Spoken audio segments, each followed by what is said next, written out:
Puro kukok. Kasi sa Tagalog, Masarap. masarap na masarap. Ah, yun pala. Gago! Pili na kayo. Sige, ano nga pala nabili mo, miss? Yan? Ano ang pangalan niya? Ang tawag niya? Puro kukok. Samyang ang tawag dyan.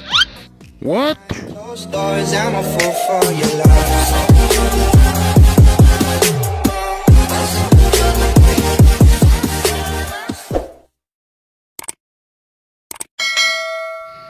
Well, for today's video, dito pala sa Dumaguete, mayroon pala ditong tindahan na kung saan lang lahat ng paninda ay galing sa Korea. At ang laman ng tindahan na ito ay mga Korean foods. Oh my God! At dahil makati yung paa namin, pinuntahan namin ng tropa ko ang Seven Monks Korean Mart. Napakarami at iba't ibang uri ng pagkain ang makikita mo kapag ka nagpunta dito.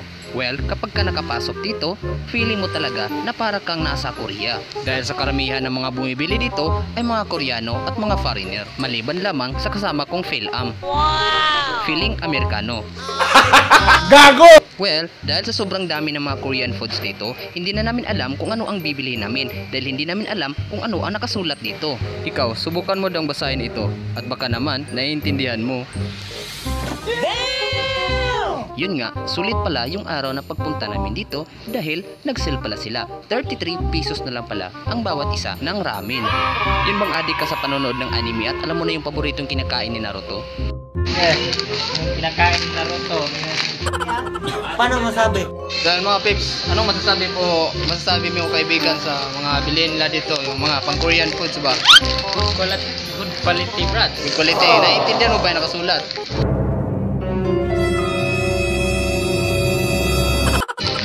Ang nakasulat, hindi ko naintindihan. Dahil naintindihan ko na tasty of Korea ra. Tasty of Korea, nakasulat daw. Hindi natin malalaman kung mangang ba talaga ito. Kailangan lang talaga natin masubukan. Marami magkatikim ng samyang. Okay, ano nga pala nabili mo, miss? Yan? Ano ang pangalan niya? Ang tawag dyan? Puro kukok. Samyang ang tawag dyan? Nice. Ano ba? Natindihan mo ba yung nakasulat? Bulldog spicy. Bulldog? Bulldog Sige, pala. susubukan na namin to kainin. Well, nandito na kami ngayon dito sa cashier area at excited na kami na lutuin itong mga nabili namin.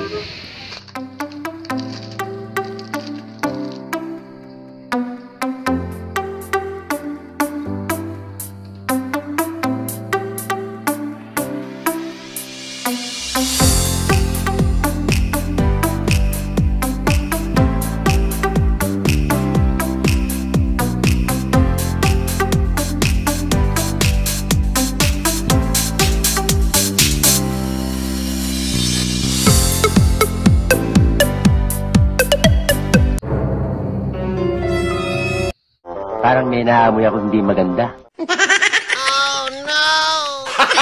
Gago!